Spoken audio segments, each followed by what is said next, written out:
Good day, everyone, and welcome to another episode of Stuck It Out, the show where we dive into the stuff we think we're good at, like communication, and find out why it's a little more complicated than it seems. I am Irene Faustino, and joining me today are three sharp minds who are ready to break it all down with me.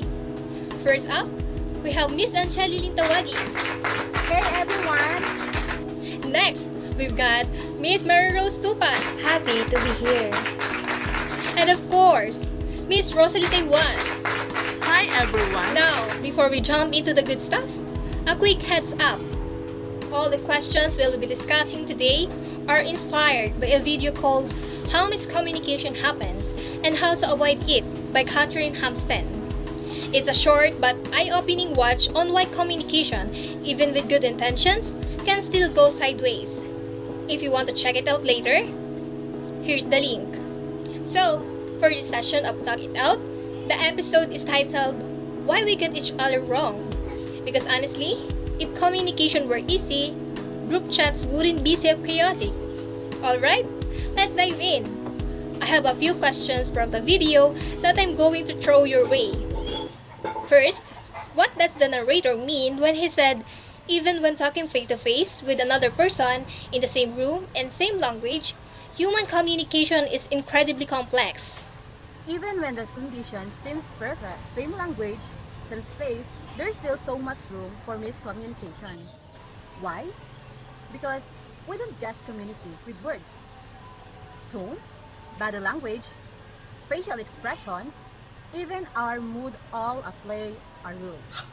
I could say, I'm fine, but depending on how I say it, it could mean I'm totally not fine. Also, crossing arms and eye contact might imply discomfort in disagreement, even when the words do not. And sometimes, people assume they're being clear just because they spoke clearly. But clarity in words doesn't guarantee clarity in meaning. Because of this complexity, even simple conversation lead to misunderstanding. So, in order to avoid miscommunication, one must have at least a basic understanding. Next question. What is the transactional model of communication and what happens during this communication? This model sees communication as a two-way street happening all at once. So, instead of one person talking while the other listens, both people are constantly sending and receiving messages through words, moods, eye contact, reactions, and more. That means communication is dynamic. Messages are constantly being sent, received, and interpreted. In each person response influence the next feedback. You also have something called noise or barriers. Not just sound, but anything that disrupts understanding like distractions, stress, or misinterpretation. Moreover, the model highlights that communication is not one way and it's shaped by context, feedback, and barrier or noise. Third question. What is the so-called subjective lens and how does it create negative communication between or among persons? Think of the subjective lens like a filter that everyone has one, and it's made up of our past experiences, preferences, emotions, beliefs, perceptions, in short, everything that makes us us. So, when someone's saying something, we heard it through that filter. It's two persons can hear the same sentence, but walk away in a completely different interpretations. The lens can make us feel judged, attacked, or misunderstanding.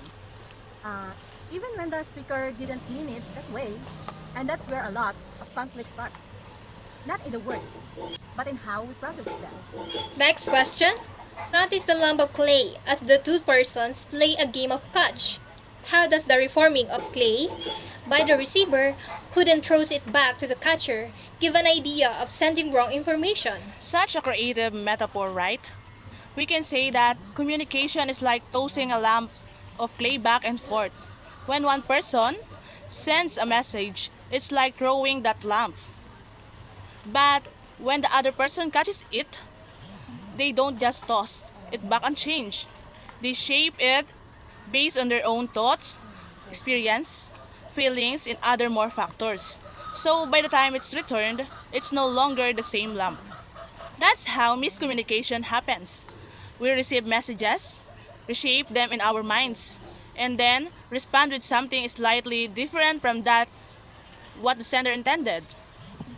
And the more reshaping, the more distorted the original message becomes. And for our last question, from your own interpretation, how can you become effective in communicating with a person or with your group? Start by being aware that your own lens is always there. Just knowing that helps you pause before reacting. Listen to understand, not just to reply.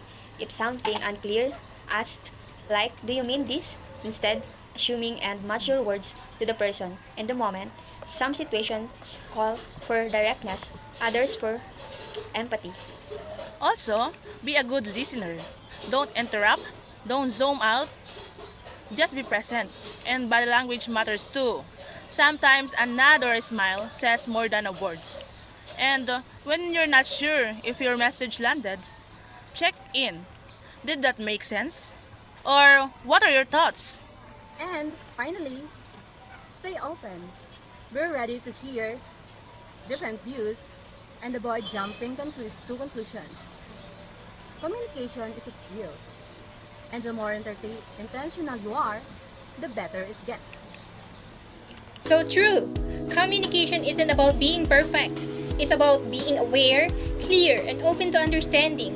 Thanks for joining us on this episode of Talk It Out, where we learned that sometimes the hardest part of communication is realizing how easily we mess it up.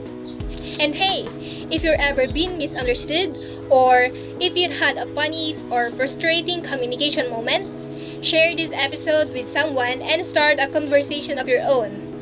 Until next time, keep talking and more importantly, keep listening.